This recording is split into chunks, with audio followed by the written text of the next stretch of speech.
This podcast deals with disturbing subject matter.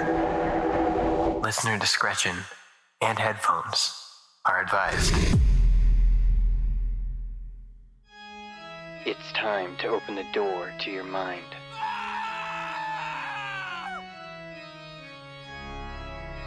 Sit back and listen to true horror.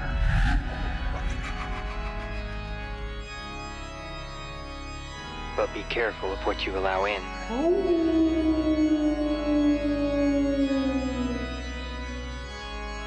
Because it's time to go through the fog.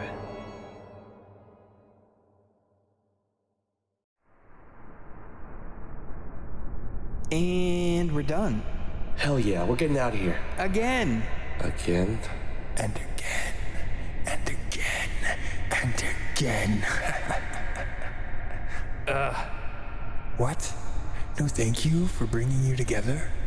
Look at all this content you made. Look at how fast you made it. I've done you both a favor. You should be thanking me. I was in the middle of dinner when you pulled me in here. And I was taking a nap. I love naps. Now I haven't napped in a month. We're exhausted. And you want us to thank you? Okay. Fine. Don't thank me. I won't pull you here next year. Really? Really? No. See you next year. Now get the hell out of my sight. Jerk. Okay, he's gone. Don't let him fool you. He really loves podcasting. I know. I just hope it's not too late. That will be decided in due time. For now, we did our part. But did we do it well enough? I hope so. Let's begin preparing for next year. Yes, my lord.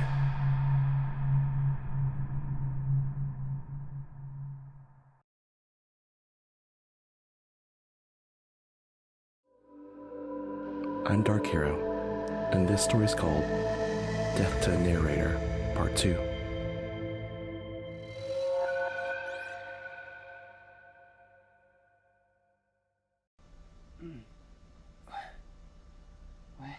I awoke sometime later, my face pressed against the room's laminate flooring. I pushed myself up by pressing my hands against the ground. My entire body was shaking. I felt so weak. I'm able to lift myself onto my knees and look down to see blood droplets. I wiped my nose with the back of my hand, causing a red streak to run across it. For a brief moment, I froze, contemplating what had just happened to me. Memories of the story, the voices, and the messages flooded my mind. Terror overwhelmed me as I realized I needed to get out. I stood up, stumbled towards the door, struggling to keep my balance. When my shoulder made contact with the door, I wrapped my hands around its silver knob and twisted it, praying for freedom. I couldn't get the door open. I yanked, kicked, and banged on my only means of escape, but it wouldn't budge. No. God, please, no. I cried, feeling completely helpless in my situation as I tried and failed to open the door. I pressed my back against the door and stared at the computer in a daze. The audio program was still running and recording something. I took a wary step towards the computer and stopped the recording. An hour of audio was recorded. I felt compelled to sit back down, wiping my tears away as I placed the headphones over my head. When I pressed the play button on the recording, I heard my voice, narrating the story. Everything was normal until I reached the point where the line had changed. I heard myself getting up, the phone buzzing, a loud thud, and then silence. There was no creaking, no sound of my voice saying I was going to die, no whispers. I sped through the audio, but it was all silent until I heard some shuffling. Something hit the door, followed by my sobbing. No. God, please, no.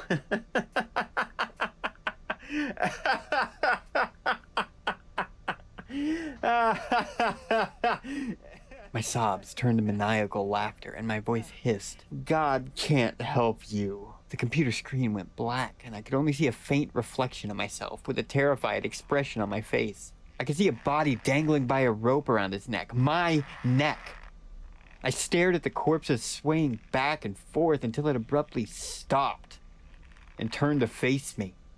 I heard the rope creak and then snap as the body hit the floor. I heard something scurry across the room, and I turned face to face with something that looked like me. Its eyes were bloodshot, and the skin on its face was dull gray, and it smiled at me with black, stained teeth. My nose filled with the smell of decay as it opened its mouth to speak. Finish it. Finish the story. Before I could react, I felt its cold hand clench my chin, forcing my mouth to open. My double began to force the story's papers into my mouth. Finish it! It yelled at me as I struggled to take a breath. I felt my chair tilt back and crash to the floor. It was now over me, screaming, "Finish it! Finish it! Finish it!" It cocked its head forward, its face centimeters away from mine. I stared into its eyes for a long time before blinking. The weight that was on top of me was lifted, and it was gone. I pushed myself forward, back in front of my computer. I adjusted my mic and placed the headphones back on my head. I pulled the balls of crumpled paper out of my mouth and straightened them out in front of me. I cleared my throat. I took a deep breath and pressed record. The words came out of my mouth as I read the story. My neck ached. I struggled to keep my eyes open, and my head felt like it was splitting open. I could feel something creeping up on me. The tendrils of anxiety slowly grasping at the back of my skull. Underneath my words, I could hear the whispers, the countless murmurs of doubt with every line I spoke. I heard my voice screaming in my ear. It hissed at me. Finish it! Finish it! I obeyed. The wires for my equipment began to wrap around my throat. I felt so damn tired. How long have I been trying to record? How much time have I spent looking for stories? How much sleep have I lost working on this podcast? The questions just kept pouring into my mind as I recounted the lies I've told myself. My podcast was a bust. I barely had any listeners. What was the point in doing any of this? Why was I working myself to death? I began to put the finishing touches on the story. I recorded screams, blood pouring, flesh being cut, and bones snapping. My body made all the noises. I was struggling to keep my eyes open. My entire body jerked as the wires wrapped around my neck were pulled by my rotted double. Finish it. Finish it, was all it could say. All I could say to myself during these long months. Everything was in place as I stood atop my chair. I was so damn tired. I was prepared to finish it. I was ready to put an end to this long October, this never-ending Halloween. The numerous stories I'd read, horrific endings I'd described, and mine were all about to come to an end. I took a deep breath, one long breath of life, and then left. The wires strained and creaked. The air inside of me was suffocated, and the light inside of me began to flicker. I finally finished it. After all this time.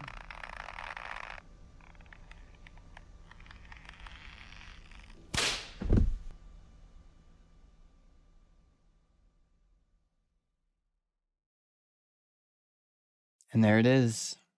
The end. Me and DarkHero are finally back home, and we couldn't be happier. Thank you so much for listening through all of this. Anthony and I are gonna take some time off. This month really takes a lot out of us, but we really hope that you enjoyed everything that we had to share with you. If you missed the announcement on Twitter, Anthony's going to be joining the show permanently. So going forward from season 3, he'll be writing all stories for the show. We still have season 2 to finish, and we will be continuing with the stories that I had originally selected for that. In addition, Dodge the Grave is joining us as well. So you'll be hearing a whole lot more of her. But as I said, I'm going to take a few weeks off, get some sleep, get some rest. Thank you so much for listening. This year sure has been an experience.